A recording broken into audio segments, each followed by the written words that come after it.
Are you looking for a new Animal Crossing type game to play? Well, Critico, created by Gentleman Rat and published by Tiny Build, is going into early access on Steam from the 26th of September.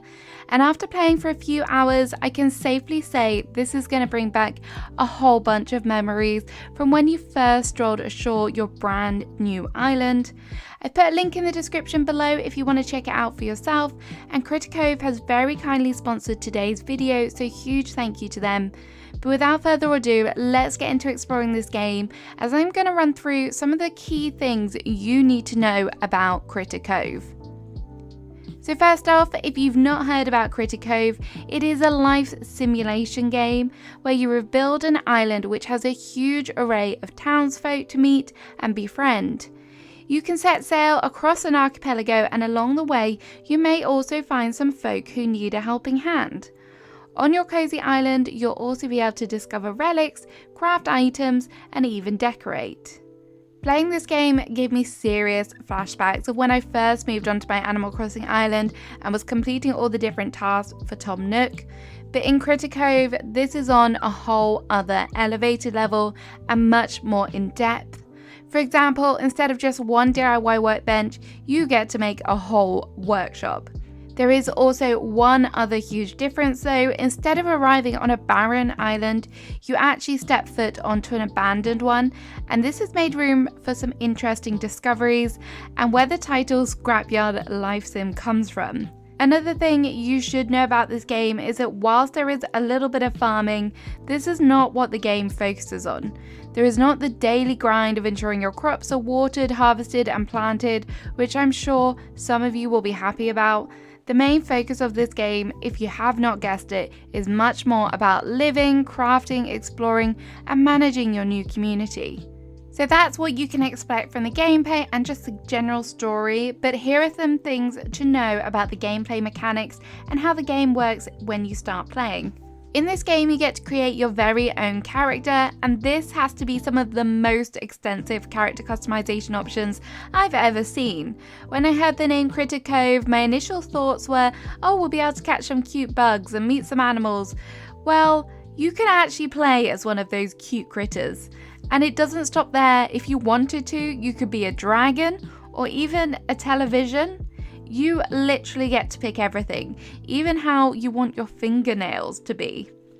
Aside from the interesting character options, there are also great colour options to choose from, as you get to pick from a chart yourself, so you can really make sure you get those right colours. Once you've finally decided what character you want to play as, you will step foot onto the island for the first time, and you'll be greeted by two key NPCs. Renard, who is a rat that runs the general store. I'm pretty sure he's wearing a toupee, but we won't talk about that. And Anchor, who is a reformed pirate shark that runs the harbour. These two will be sure to introduce you to island life and set you on the right path. Not long after you've made your introductions, you'll also meet, or maybe rescue is the right word, Copperbottom, who is a very helpful robot that will help you with constructions. After you finish this first stage of the game, you'll be pretty much left to your own devices to finish quests as you see fit. Another thing that you'll quickly establish is up to your own free will is the day to night cycle, because there is no forced bedtime here. In fact, if you don't want to go to bed, you don't have to at all, which I think is a great addition, because this game is all about exploration. So the last thing you want to do is be out in the middle of nowhere on an island and then you have to be heading back to bed. It just wouldn't work. It would be very frustrating. I know this will be appealing for a lot of cozy gamers who do not like to be rushed or confined to a strict day to night cycle, so this one's for you. If, however, you do decide that you want to restore some quick energy, you can head to bed, but there is different nap options, so you can take a shorter nap if you want to, because who doesn't love an afternoon snooze? Sleep will restore your energy, which is your stamina bar. This will deplete whilst you're doing tasks such as collecting materials. You can keep an eye on it in your top left hand corner, as you will see you have a health bar and a stamina bar. so you know when you need to maybe take a nap or eat. From what I've played too far, it's not too much of a concern about your health bar as there is no fall damage. The only time that I found I needed to be careful was during swimming. Yes, spoiler, there is swimming and diving in this game. It is a lot of fun. If you stay below the water too long and your oxygen levels deplete, then you will start to lose health. If your health bar is fully depleted, then you'll be sent back to shore, but only a portion of your health bar will regenerate, and then you'll have to rest to fully restore it. When you're swimming, a blue oxygen bar will appear, and this is how you know when it is getting low. Later on in the game, you'll also get your very own scuba mask. This will help you explore deeper into the ocean, and you'll be able to find some better loot. When you have this, another bar will appear, and this will tell you how much is remaining in your tank, so you know when you need to head back to surface and replenish that tank. Another key thing that can make or break a game for me is your inventory and your storage. As soon as you get into the game, you have a good sized backpack, and it does not appear that there is a way to upgrade it further, but this size is definitely good enough. I didn't ever run into an issue where I was really full, maybe once, maybe twice, but that was just because I was lazy and forgot to put stuff back. You'll also find 2 trunks or chests in your home on day 1.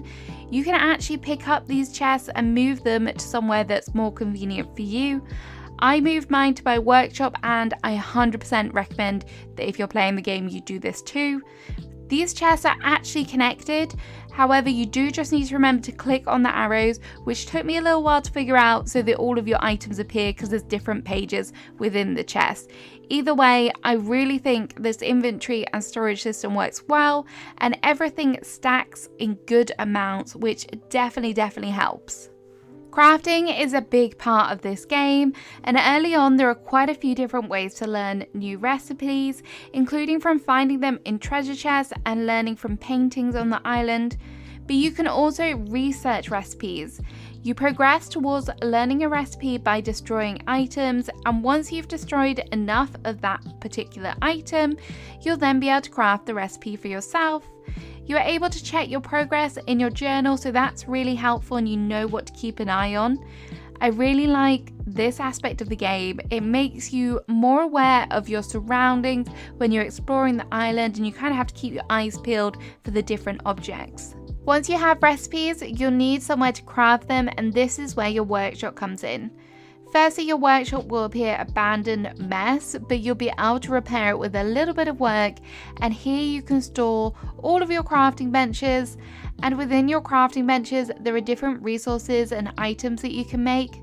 One thing to note is that you can't actually craft from your storage, but because you've moved your storage chest, it shouldn't be too much of an issue, so it's conveniently placed. You might be thinking, why do I need a whole workshop? Well, because part of this game is all about restoring the island, you'll need lots of different crafting resources for when it comes to repairing buildings, such as the clothing shop, and helping the townsfolk to restore their homes. Some items you'll have to go on specific quests for and travel a bit further to find, but most of these you'll be able to craft, so it's quite important to make sure that you keep an eye on what items you need.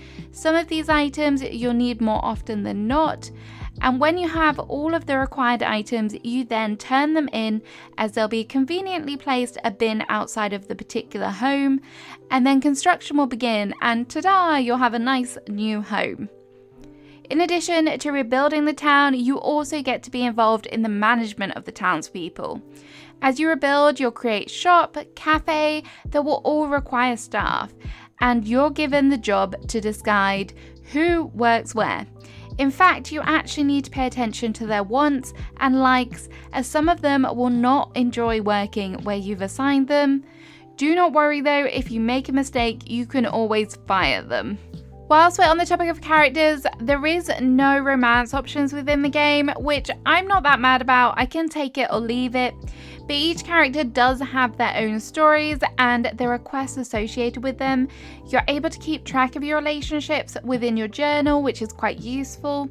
The different character quests and side stories means that there are plenty of things to do to keep you busy, and all of the quests I've done so far have been enjoyable, they're well explained, and from the beginning you really learn to play the game with ease.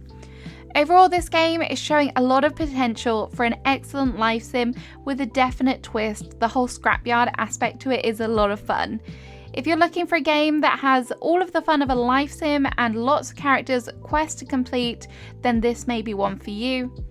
As this game is going into early access, I also expect that we'll see a few changes and improvements in the future, and this is one of the things that I love about playing a game for in early access. You get to see the game develop, and it's just so fun. It's really nice to follow development. I hope you've enjoyed this first look at Critico with me. If you check in the description, I've put the link there to the Steam page so that you can add this game to your wish list, and then you'll get notified when this game does drop for early access. I hope you have a great rest of your day. Goodbye!